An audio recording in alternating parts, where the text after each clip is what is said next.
Welcome back, everybody. Game numero dos. Oh my gosh. So we have D-Lab versus the Professors. Without further ado, let's take a look at the draft. Okay, Doctor. You know, they're saying Narbash is going to be a pick or ban based on what we just saw. What do you think, Mr. Meds?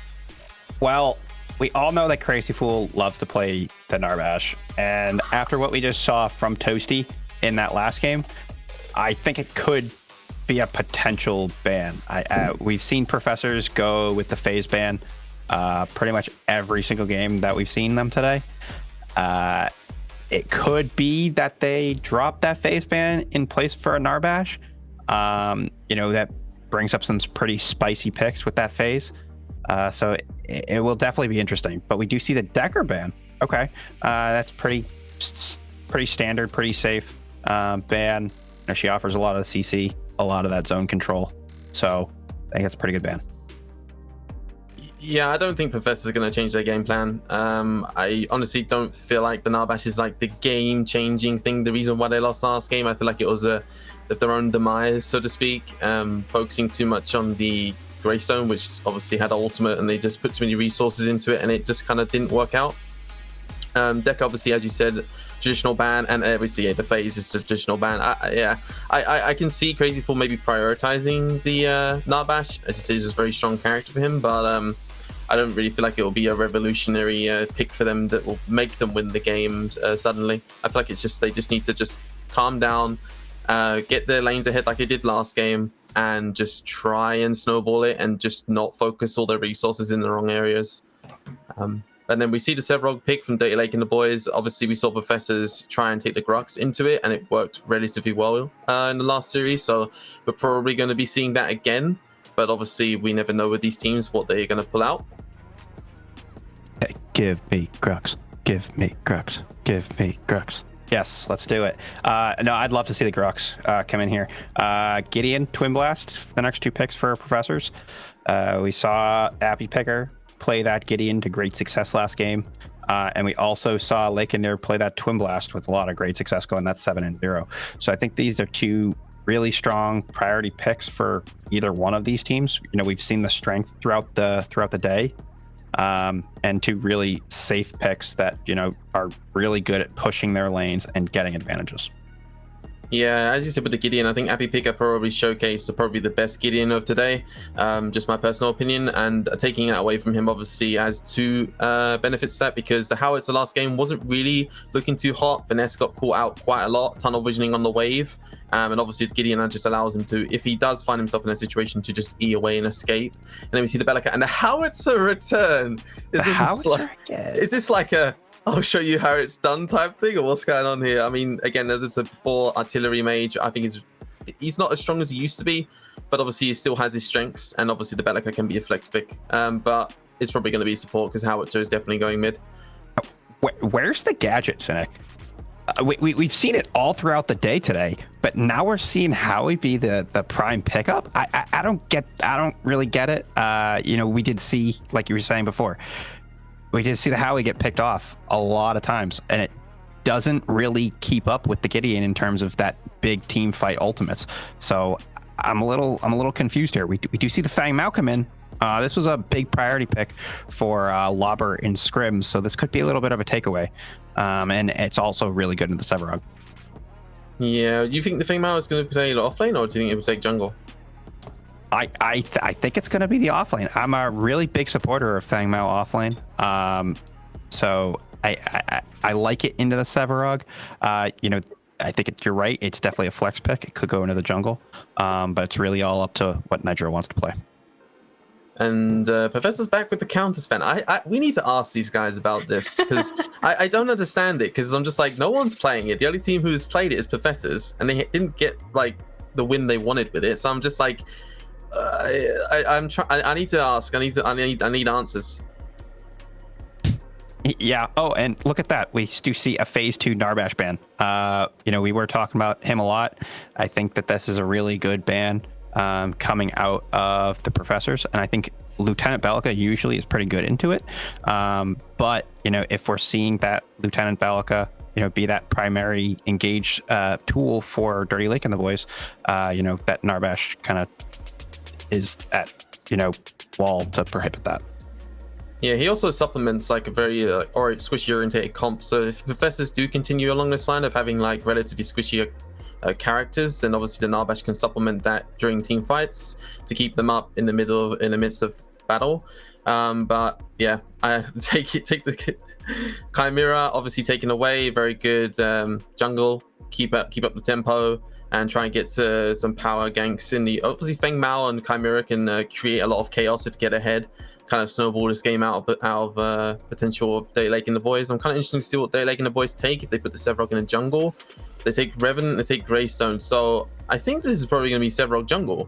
This is something I've been asking for all day, and we're finally getting it. I hope that we're getting it, and I think we're getting it. And obviously the Revenant in the duo lane, really strong combo with the Bellica, a lot of burst damage, a lot of kill potential in this lane. I think that Professors will probably take Muriel here. I would say FaZe, but she's banned. I think they probably take Muriel to kind of like stop that like kill potential that lane has. Yeah, I think you're right, Cynic. I think the Sevarog is going to go to jungle here. I would like to see the Muriel come out here. I think that would make the most sense, but we do see a Richter. Oh, you know what? We definitely forgot about Richter.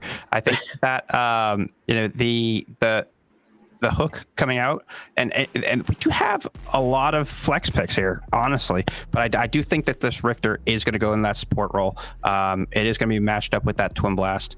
I think it's going to be really good because that Revenant, being that low mobility character, will be able to either pick up that Bellica or that Revenant, take advantage of that low mobility duo lane, and hopefully be able to create that advantage.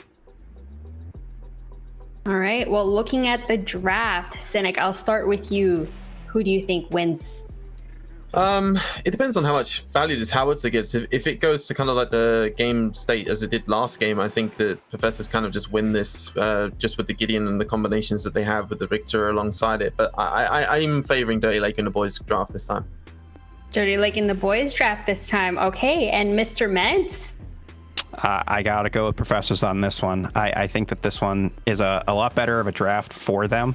I think they've got a lot more agency in the places that they want to focus, like that off lane, because I think we're going to see that Feng Mao actually be taken into that off lane.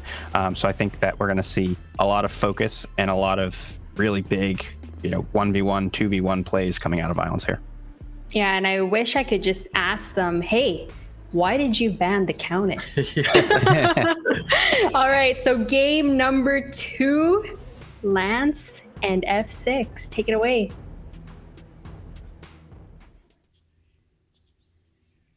Thank you very much, our dog, here for potentially the last game of the first day of the main phase of PCC 5. Professors has their backs up against the rope. How are they going to pull a win out here, F6? Hey, F6 doesn't quite have his microphone on, so I'm going to answer the question myself. They have to play through Finesse 2 here, I think. It looks like F6 has got his stuff corrected here, so give me the answer I'm looking for. The answer you're looking for, I do think that you have to play through Finesse 2, but honestly, I think they have to play through the Chimera here. We talked about how much pressure Grady was applying with Chimera last game, and now Nitro gets the chance to do that. We also see Survivor on his comfort pick of Twin Blast, but he's getting chunked out a little bit over there in the duo lane. But now that he's in his comfort pick, now that Nitro has a little bit more of aggressive jungler, we might see them kind of just use that to go into their favor because they do like to play a little bit more aggressive. Yeah, and we've seen this Bellica support paired with a Revenant several times today, and exactly for the reason of what you saw happen to Survivor's health bar there. If they get a good early game knockup on you, they get that obliterate on you while you're isolated, your health bar is going to be so far down level 1, it's going to be hard for you to be able to overcome that. And you see that's what's happening to them as they have their first or second minion wave pushed all of the way into their tier 1 tower already. So a little bit of early lane control coming out of Lake and Toasty. Yeah, I don't think it's going to hold down too long because we see Nitro here looking for a possible invade, or no, he takes a right turn. Probably just saw that he didn't really have too much of a kill potential there, but Nitro is on the left side of the map, so trying to help alleviate that pressure off of that duo lane, but Dirty Lake and the boys do have that warded up pretty well, so he's going to have to be careful when he's trying to apply that pressure. Yeah, it needs to be, you know, a little cautious about it. We do see that, unfortunately, Cynic does not get his wish, and it is a Greystone that is in the jungle. We're still going to have Lauber over there onto the Sevrog, playing into the Feng Mao, which is, you know, kind of an interesting matchup. I know you're a big off-lane aficionado. How does that one normally go, F6? As you can see what it is right now, Lauber has to back early because Violence is playing into his passive on Feng Mao. And a lot of people I don't think realize it, but Feng Mao is Violence's like comfort pick. This is one of his characters that he actually loves, and he does a great job in the offlane with him. So if you guys like the Grux gameplay from the quarterfinals, I think you're going to like a little bit more of this Feng Mao gameplay coming up. So you said that they're utilizing the passive of the Feng Mao. For those of us out here who do not know, can you explain how he's utilizing that and what that means for us, F6?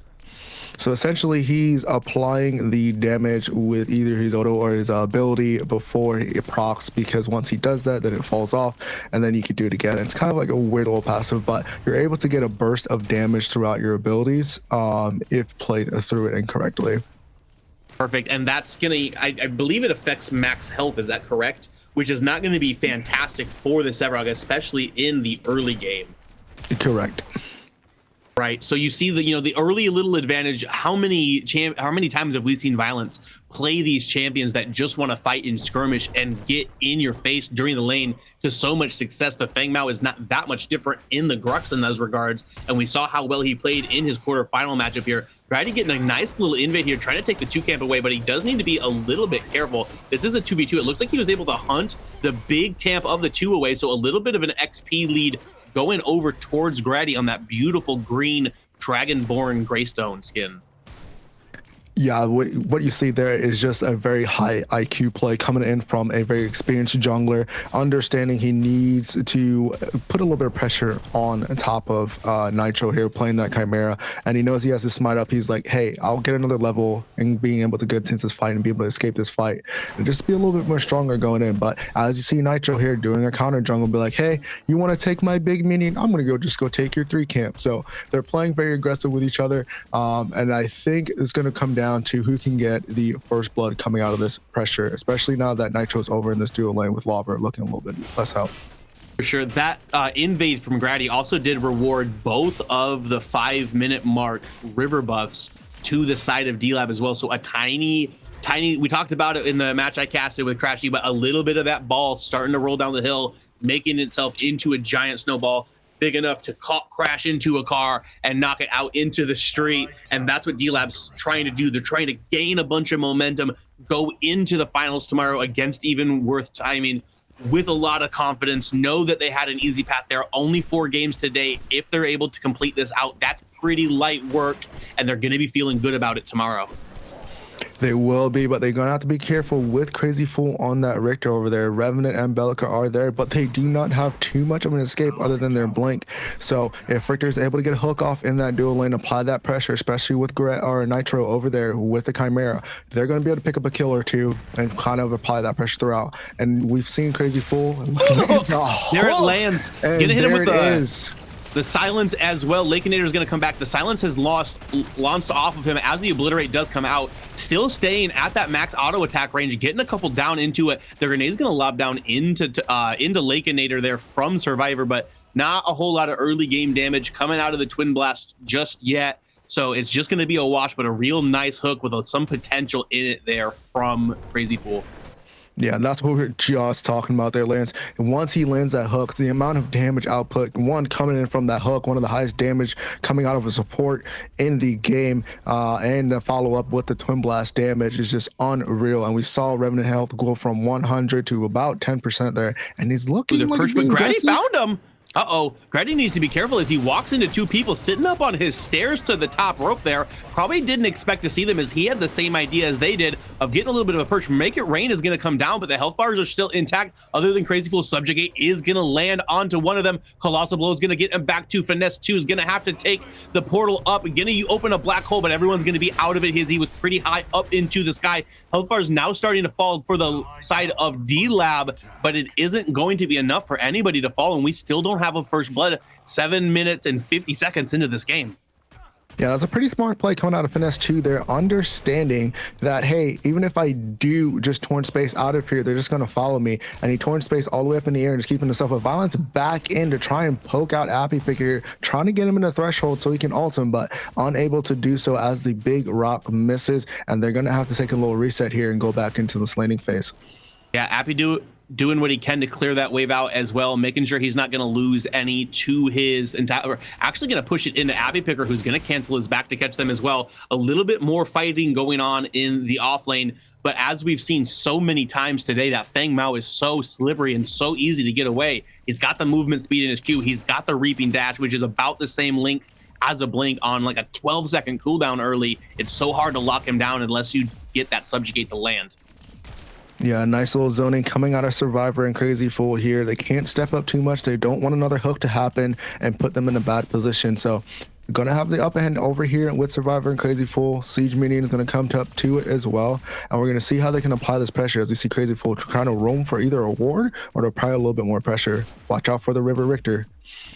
Yeah, they do have, wards down in the same spot here. Nitro's going to come through. Sweeper's going to fall off before he catches them, though. So unless he's got a second charge, he's going to walk over this ward and be detected here. So Grady knows that he's down on that side. Going to finish up his 5 camp and retreat. Actually, the opposite of retreat. He's going to come in towards here as Survivor starts to take a little bit of health. The void or the Mana Sucker gets him as he ease away as well. And Nitro and Grady are going to start coming at each other. The ults are online for both of these, but I think that favors Grady in this situation, and Nitro must agree with me as he backs away. Yeah, it does favor Grady there because he does have a second life, but allowing his team to rotate to help and provide some aid. But they do have pressure in this dual lane, so I don't think they could have done it at that moment. And Toasty just kind of taking a little bit of unnecessary damage, trying to freeze this wave. They're going to have to be careful, but what a play, though. Chimera was able to put a little bit of pressure onto Grady. He's going to have to get a little bit healed up. And there he is, Big Cole coming in. Can they do the damage? No, they can't. As you can see, the power of Howie able to just escape that, just go up into the air and kind of reduce all the damage that's going to come down from Gideon and from Chimera.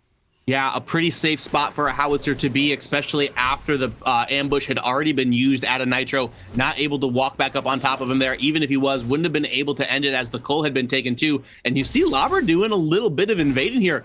Gonna deny this red buff, hand it over to his jungler instead. And you're starting to see a little bit of a lead pop out. No kills have gone down here yet, but starting to take some of the map away from Professors, which is what is going to elevate and create that first blood and crack the game open. It's the tiny little chinks and like cracks in the levee that eventually the water's going to get through.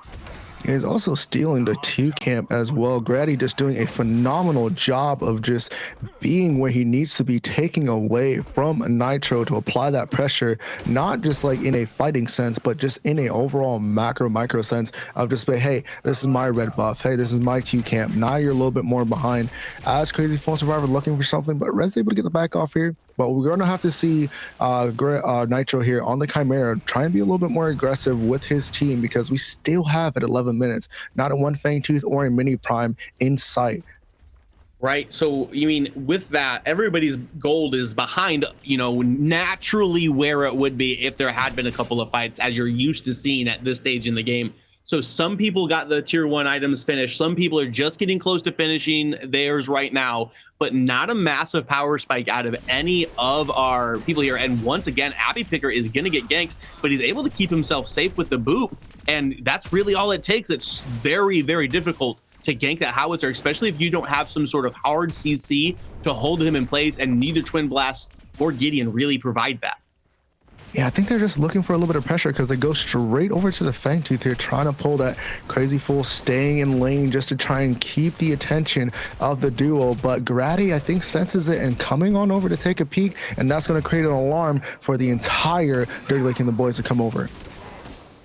Yeah, and Grady is gonna pursue forward up here, gonna just jump right over Nitro like he doesn't exist. Eyes onto Survivor. He's gonna be a victim of the coal out of Nitro, and now Grady's gonna have to turn around and try to run away. Gonna be hard to pursue him if they wanted to, but Nitro is one to, you know, take risks and go for it here. Finesse is looking maybe a good torn space into a black hole, but Grady is pretty safe, has the ultimate available to him still as well. So it could have been putting Finesse into a pretty bad spot if he would have gone there. Great game sense by him to not pull the trigger. Yeah, that was just understanding and awareness on the map there, and understanding the abilities. Like, are you in that kill threshold to be able to get those, and where was your team at that point? So understanding that from Finesse 2 is a huge part of why he didn't go in there. But what an awareness from Grady, understanding like, hey, I don't see anybody on the map right now, especially the jungler or the TB. So I'm going to go over and check this neutral objective, the Fangtooth, and was able to spot that out and was able to deter them from getting that objective, because you don't want Dirty Lake and the boys, or you don't want professors right now starting to get objectives and putting themselves in a little snowball, turning that snowball back towards you, because that is not going to look good. No, it's definitely not. And you got to start to get a little bit worried if you're survivors here. You know, this is a big pressure situation. They are going to be able to play tomorrow, but winning this game and winning the next game guarantees that they're going to get a piece of the purse, and the pressure might be starting to come out of these guys. We've mentioned it before, 50 scrims plus in 20 days. They have been on that grind set, and they do, you know, the pressure that they are feeling and the need to win is intense for them here. As you see a gank coming out from Crazy Fool, nice little rotation, gonna use the skewer and the hook in order to be able to take down the howitzer, who just has an absolutely massive hitbox. And we've got to fight over onto Lobber, as well as Violence and Nitro are both here, but they're both gonna get Colossal blown back. Crazy Fool just a bit too short on the hook, but a nice attempt from him. And, you know, we said, as there hasn't been a whole lot of action up until about that 11-minute mark, but somebody's gonna break, the levee's gonna get busted wide open, and the water's gonna come flushing through. And there's been so many fights in just the last 3 minutes since it was 0-0, now knotted up at 1-1 apiece. Yeah, unfortunate for the hook on top of Lobber there to take that step out of the fight, because he was so close to that threshold for Feng Mao Violence to kind of just execute him. But without that, they're not going to be able to really pressure any objective, and Crazy Fool needs to rotate back over to this dual lane to help out Survivor. So we're going to be looking for another push on one of these mid lanes, or indeed to the dual lane, to try and get Fangtooth, I'm reckoning, especially the way this is looking. It kind of looks like they've got their eyes around that mini prime. 3 members of D-Lab are over there, and, you know, a little bit of stuck in the middle. Yeah, they're going to potentially start up on that. No, I do see Nitro. Yeah, they are going for it. I guess I cannot make up my mind on what my eyes are seeing, but 3 members of D-Lab are committed over here onto, and I actually don't see any response coming out of Professors here. They are getting wise to it, decide to move towards the Fangtooth themselves. So Violence must have that scored out. They did have 1 ward, but there's going to be enough time for D-Lab in order to be able to respond to this if they want to. As you see, Grady is running right across the map, right in the mid lane. The dual lane is collapsing on them as well. They have to hurry up if you're Professors here and try to get this down. They're actually going to peel off of it and decide to take this fight, but that's not what you want, because Grady's got the Orb Prime buff right now. Yeah, they should have definitely stuck onto that, but they're able to pick up Appy Picker, gets picked up in the mid lane, and they're going to be able to turn this fight into a 4v5, so they might be able to still go over to this Fangtooth and pick it up. Sev is still pushing in the off lane, applying that pressure, since Feng Mao is over here on the other side of the map. Yeah, great observation. That's what I was going to say as well. Lobber is trying to push this down, but it is getting matched by Finesse, who's got his eyes on the mid-tier 1 right now, but it looks like he needs to run over and join his team as it's starting to pop off. Nitro's going to ambush forward, but not much to do about it. Violence isn't quite going to get the execute off, and he's going to have to turn around and run as well. Nitro's going to ambush forward one more time. Here is the Gideon, here is the black hole, but it misses everybody. Crazy Fool is going to turn around as well, going to have to try to keep Finesse safe here, as Finesse is out of mana. I don't believe he has enough for a portal for either of them as well. So Grady may be able to run these guys down. The ease back off cooldown, 1 auto, 2 auto, 3 autos. That's going to slow them down, but Nitro's going to turn around and try to help his team. Survivors in from the backline. They're going to blow Liquinator up as well. Here goes Grady, and just like that, Professors turns the fight around. Turn it around. Indeed, they did. Lance, what a turn of events. Grady got a little bit too greedy there, and here comes Professors. We're like, hey, we might not be as good as you right now, but we're going to be able to turn this fight, and they did. But Lauber, my man, give it a rest. Go back home. He is putting so much pressure inside that off lane right now, and I still think with Grady down, they're not going to be able to get this Fangtooth. Yeah, just not willing to give it up. D-Lab knows how important those Fang Teeth are, those objectives are, and they know that they're going to be able to get their members there back in time. The amount of pressure that Labar was just putting in on the other line as well, there may have been a good team fight there for Professors, but they did give a decent chunk up, not even able to take the Fang Tooth as well. So a little bit of hope shine into the light of the Professors here. They do have hope indeed, because now they're up on the kill board. They do have one less objective, but it's not that big of a deal as long as they're able to use the suppression and keep it going.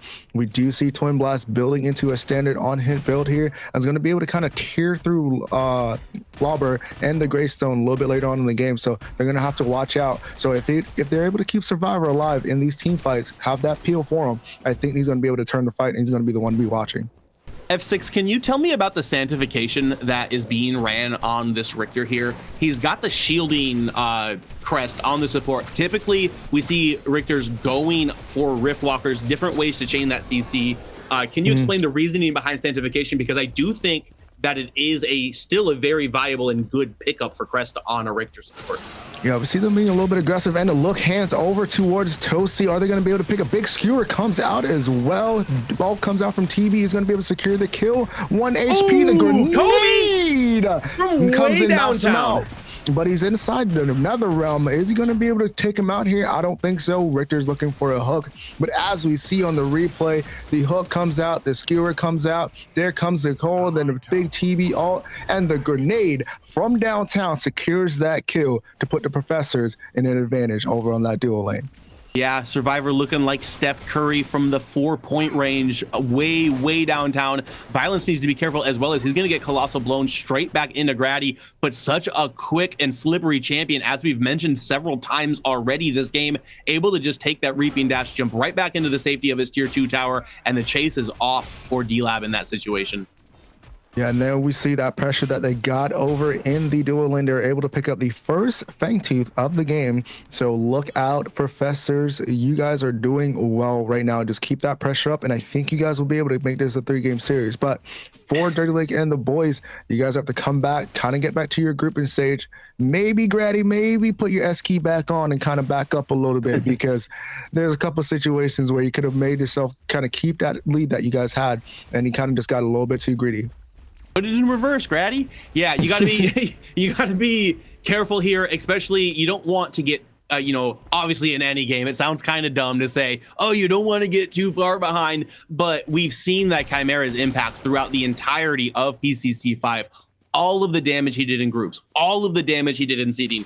We focused him. We talked about all of the impacts he's had on pretty much all of the information and media that's been made about the PCC in this tournament. Chimera's been one of the focal points, and we saw in the first game, D-Lab were able to get that. Grady really helped set the pace, and they were able to take that into the game 1 victory. It looks like Professors has taken priority over that pick. Nitro is really showing out so far early in this game on Chimera, and it seems to be one of the keys to victory here. It would be interesting to see if maybe in the next game, if we get it, anybody moves away from it, but we actually have a hook that's going to pull off here. That's going to be Grady in onto the backline, though, as Crazy Fool did kind of pull him in, soaking up a whole lot of damage to keep Survivor alive. Nitro's going to turn tail as well, but it looks like Survivor's actually... Oh, no, it's not Survivor who's going to fall. It's going to be Crazy Fool who gets picked off in the back. Not quite sure who is able to pick that up, but that's not what you want to see. Is now there is a numbers advantage. Laber's going to jump in onto Nitro.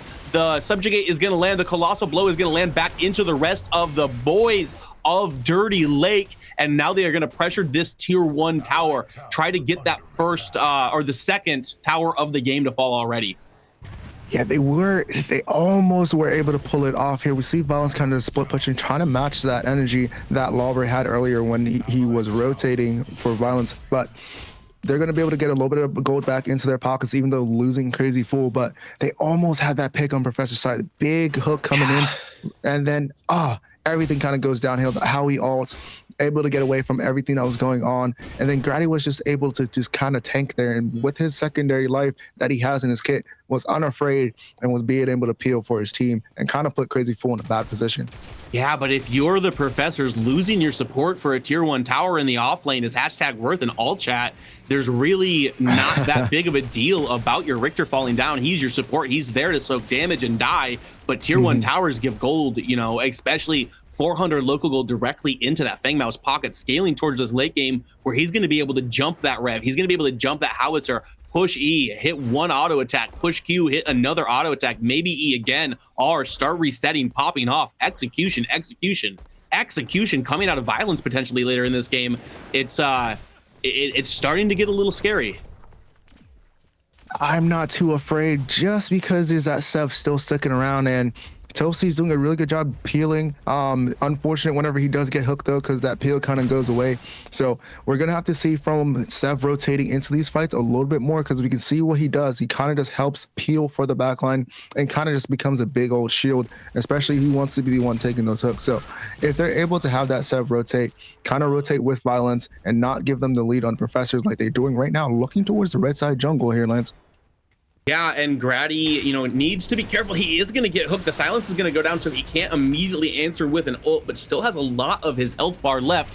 The rest of the members are chasing Violence in over by the 2 camp, who's going to have to hop over the river buff wall, but that is going to put Professors in a good spot as they chase him right into the Fangtooth pit as it's spawning. Actually, both ADCs haven't joined this fight yet, but they're on their way. Survivor might have the inside track on Lakeinator at this point though, and a big fight's gonna come out. It's gonna start. The skewer is gonna land onto 2 of them, but it's the tanks now who you're trying to hit with those. Finesse 2 is in the back, gonna get a big black hole up over the top of them onto the backline. Toasty and Lakeinator both gonna feel a bit of that.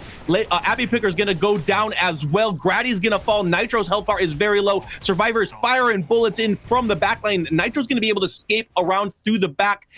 There is a good chance for Dirty Lake and the boys to pursue him there, as Crazy Fool is still going to be looking to frontline here, willing to give his life to land one more hook. It's okay if he falls. Subjugate's going to stop most of the push here, but that should be able to potentially be a Fangtooth number 2 for Professors here, as Grady, Lakeinator, Abby Picker all down. Only the support and the tank left to try to defend this. Yeah, they pick it up even without their jungler. As we saw there at the end of that fight, we saw Lakeinator out of position, and then Survivor was able to capitalize on that with a 1v1 and take him out of the fight. And they were able to take out Grady and Appy Picker early on, and that just changed the tide in their fight. Right now, Professors are looking like they're in for a schooling for their Legged boys, and they're doing their best right now, and it's showing. We got to talk about your favorite statistic in game, team assists, 16-3 right now. So much extra gold on Professors from their participation in these team fights. They are now up 2 Fang Teeth to nothing, able to use that on the champion like Fang Mao, already so slippery and hard to catch up to. Now has an 8% out of combat movement speed, able to get around more, do more split pushing, really slicing through these waves and taking them out super fast, scaling up to level 16 now. So the highest damage his ultimate is basically going to do this game, already on 3 items, as we see the Mind Razor, the Pain Weaver, and the Perforator in his inventory already. Got a little bit of armor there and a health pot as well, so maybe not going to go full damage here. Do you actually have any idea what he might be building into with that last item slot, F6? You're way more privy to offlane builds than I am. He's most likely probably going to go into a Stonewall or a Wooden's Faith here, but we see Crazy Fool looking over for this gank. Lauber with the Whiplash coming in. Skewer comes out on top. Finesse 2 is over here. He's a big tanky boy though. Can they really get after him? He blinks away and able to get out. There's a lot of resources just used on Severug over here in the offlane.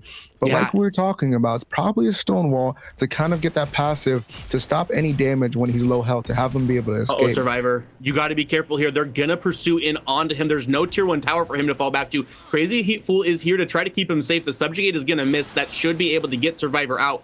Gonna throw a couple grenades up there at him as well. As you see Violence over in the left lane, just gonna pick up that wave. A little bit of pressure in the mid lane here, though, as all 4 members of D-Lab did rotate to the right side. We see that Lakeinator backed himself as well to come defend this tier 2 in the mid lane. So just gonna get a little bit of a chunk, maybe be able to take that down with the next minion wave or the minion wave after that crashes into that tier 2 in mid lane. Yeah, then we see Violence matching over on the opposite side of the map to push that lane up. We're seeing Professors do what they do best here, and that they're macro. They're playing very efficient. They look like even worse time. They're pushing these lanes up. They're at these objective timers. So Violence is spotted if they can keep this up, he is definitely spotted, but I don't think he's really going to commit to anything, and I don't think there's really going to come too much out of it. They just know he's here, and there's not much that they can do, especially with the 4-man pressure coming through mid here. Yeah, I like to think that Appy was baiting him there. You know, he threw his E out there, trying to maybe think, oh, hey, I'm defenseless, Violence, jump on me. The rest of D-Lab was there. The boys were ready to capitalize on that squishy Fangmao target if they were able to get him down. But we got a little bit of a crossroads coming in here as Lobber is going to get a subjugate down onto Crazy Fool. Both these guys are pretty tanky, not going to do a whole lot of health to each other until the enemies or the rest of their allies show up. But the Colossal Blow is going to put Crazy Fool on a silver platter for the rest of D-Lab, and they're going to be able to pick him up, get a numbers advantage as they crash into this tier 1 tower in the mid lane. Should potentially be able to pick this up. No, only 1 minion in it, and Violence is perched, ready to come up here. Is Lobber going to face check him? Not quite today. Oh, but he's behind enemy lines here. He's kind of out of position. Needs to be careful. So tanky. What are they going to do to him? You know, he's so tanky. Not much, but he's come between a tier 1 and T2 here, though, Lance. He is, but he's just going to be able to stand here. It's almost like he owns this little territory, and that's going to be enough to let them take the tier 1 tower down. Great, like, hero zoning. It felt out of position. He knows his limits. He's got the largest shoulder pads, looking metal as all hell with those spikes and the bones up on top of his dome there, and just a menace. Lobber is really showing out on this hero. You saw him play it like both games in seeding round, if I remember correctly. Hit one of the highlight plays that we made a short out of, had a great TJ DJ cast on it, where, you know, Lobber slithers forward, turns around, and Colossal blows him into the core, and he's performing just like that again today. Yeah, we do have the 3rd Fangtooth coming up here pretty soon. Might want to be seeing Professors trying to get their 3rd one underneath their belt to give them that power spike and just kind of give them the advantage inside of these team fights. So look out for that. But we do have Big Prime up. This is 30 minutes into the game, which felt like it's just been about 10 minutes since the actual action started. Yeah, it's hard to believe that there's only been 11 kills in totality in this game, and we are 30 minutes into it. Both of these teams just not really willing to take that large of risks. We see Lobber is walking down in here, not afraid to face tank Nitro at all. That's gonna be his cleanse used early in this. So this might be a good opportunity for D-Lab to try to start a fight as that cooldown is down for probably another 10, 12 seconds. You see Grady's gonna start down here onto the Fangtooth. Really don't want to give this 3rd one up, but Professors is definitely gonna fight for it. That is who they are. Crazy Fool is gonna get a skewer out onto Lobber, but that's not who they want to target while the Fangtooth is being taken. Nitro's going to get caught out of position. A Cole onto quite a few of them. A hook into Lobber as well. Eats it, and they're not going to have the damage to be able to follow him up. Actually, Survivor's going to flash forward. The root's going to land as well, and that is going to be Lobber falling. So, you know, you hook somebody, you don't necessarily think it's who you want to hook, but they're still able to burst Lobber down there as his cooldowns are down, not able to use that Colossal Blow to peel himself away. And just like that, 3rd Fangtooth goes over to Professors, and it's looking even more like Lance is casting 9 games today. Yeah, and honestly, that's where the Twin Blast on hit comes in, that Demolisher, that Sky Splitter, just tearing apart the Sevarog. And really, when he's there for that fight, the Sevarog is really not chunky as he wants to believe that he is. So having the Twin Blast there, having Survivor being able to just hit his autos, hit his abilities, is especially because he benefits just so much on hit with his abilities, going with the Q, going in, and having just that amount of CC to kind of keep that Sevarog down. Because once he's gone, Dirty Lake and the boys do not have too much to really kind of contest these guys over here at Old Prime. They definitely don't, but they need to try to get over here. 3 members are not even close here, and you see that Appy's all of the way over in the right lane, nearing the 3 camp now. They might have the damage to just be able to burst this down very quickly. They do, just like that. Professors is just gonna pick up the Orb Prime right underneath their noses while D-Lab is resetting. And I mean, that's where it comes in, right? Sev wasn't there to really start the zoning, right? He's not able there to be the front line for Dirty Lake and the boys, but we've seen Dirty Lake and the boys defend like no other before, time and time again, and I think they're going to be able to do here once more. Yeah, we've said it a couple of times on screen. One of the most impressive performances I think I've ever seen in competitive Predecessor was their win in the seeding round against Rogue. They got down bad early in that game, and then all of a sudden, like the 25-30 minute hit, and they just swapped and they just decided, nah, we're not behind in gold anymore, and they just started winning team fights and taking advantages. And if any team can come back from a deficit like this, although it isn't like insurmountable, the 3 Fang Teeth do hurt, the tier 2 towers being down do hurt, but if any team's proven they have a defense, it's D-Lab. Yeah, but they're going to have to watch out because they have 3 Fang Tooths and they have Orb Prime. There's a lot of damage that's going to be coming out from the Professors. As long as they're able to take at least 1 inhibitor at the least, they're going to be able to put a lot of pressure on Dirty Lake and the boys going into the Primordial Fang Tooth coming up. As we see them kind of zoning, trying to get these T2s down. We got one on the left, looking for the one on the right, as they're trying to slowly push towards Dirty Lake and the boys inside their court. Yeah, split up masterfully, just like we've seen teams do all day today. Once you get that or prime buff, you just disperse your numbers. You've got such an easy way to push your minions in, to take these objectives out, to start conquering the enemy's base, and that is what Professors is looking to do. I set on this mid lane inhibitor now. Yeah, but then we got Gideon over on the left, pushing there. We got Violence over on the right, putting a lot of pressure there as well. Ooh, so dope. He's going to have to get out. Grady almost cut out of position. Left inhibs slowly dwindling away. So is the mid, so is the right. The pressure is on right now, Lake. The pressure is on right now, Grady. What are we going to do to answer this? And that is the question, and I want to see them answer right now. Yeah, and this is the only opportunity they're going to get to do it, and it's going to come with the form of a colossal blow on the Survivor back into the inhib, but that's not going to be enough to knock him down, as he's going to use his abilities to get back out of it. Grady's going to have to pop the ult, as right now it is a 1-for-1 trade. Grady is dead, so is Survivor, so there's a little bit of a damage increase for it. The hook is going to land onto Lobber, but once again, that's not necessarily who you're looking for. Nitro is going to ambush into the backline as well. Lakeinator is starting to fall low. They need to keep him alive if they're going to be able to defend this, but Nitro's going to be able to get him with the ambush. Lobber's going to die to the hook from Crazy Fool as well. The Rock's going to fall down on top of Appy here. Violence is going to follow Appy forward. Going to be able to get, only going to take 1 more auto attack, going to tank the core for just a little bit, and that's going to be him falling. The minions are crashing into the core. Only Grady is up to defend this. For D-Lab, are we gonna get a game 3? Is Grady a hero? They've turned their eyes to him as the minions have fallen out of the core range. They're gonna have to push a second wave into this if they're gonna want to be able to take it. 1 second left up for Toasty, so now there is another member of D-Lab, but the hook's gonna land onto Grady, and that should be enough to take the core. We got another game 3 today. Get your popcorn ready. This one is gonna be massive. Massive, Lance, and you are 100% correct. We saw what Mr. Mez was saying from the Professors, and they were like, you know what? We have a lot of money on the line, and it's not just going to be a clean sweep for you. You're going to have to work for this, Lobber. You're going to have to work for this, Lake, because, hey, we're here to play, and we're here to win that prize pool just as much as you are. Yeah, and you know, I'm so happy to see this. We've gotten so many good series today. This is going to be the 3rd game 3 out of 4 potential that we got. We got a really good fight out of 4 Fun Gamers in our first semifinals as well. And more Predecessor means more happy people. I can't wait to be back for this 9th and final game of the day for myself. 11 in totality. Our production crew is tired, but we cannot wait to give you one more. Tell them about it, R-Dog. Thank you so much. Oh my gosh. Mr. Dr. Professor Meds MD PhD. Sorry, my eyes just kind of panned towards that. But thank you so much, Lance and F6. Oh my goodness, it is not a sweep this time around. 1-1. Mr. Meds, you're really happy about this. Talk about it. Yeah, you know, I was really nervous throughout that entire game. Lobber is a Sevarog monster.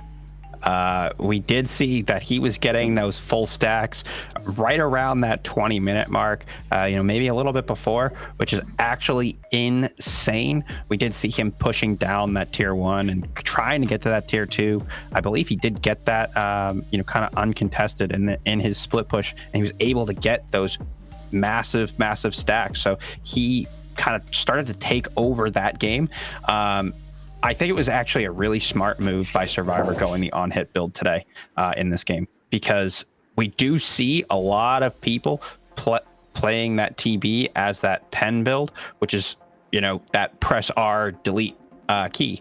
And I think that having Lauber be that big, massive tank, Survivor needed to be on that on-hit build to kind of tear through a lot of those big defenses. All right, Cynic, what did you think about game number 2?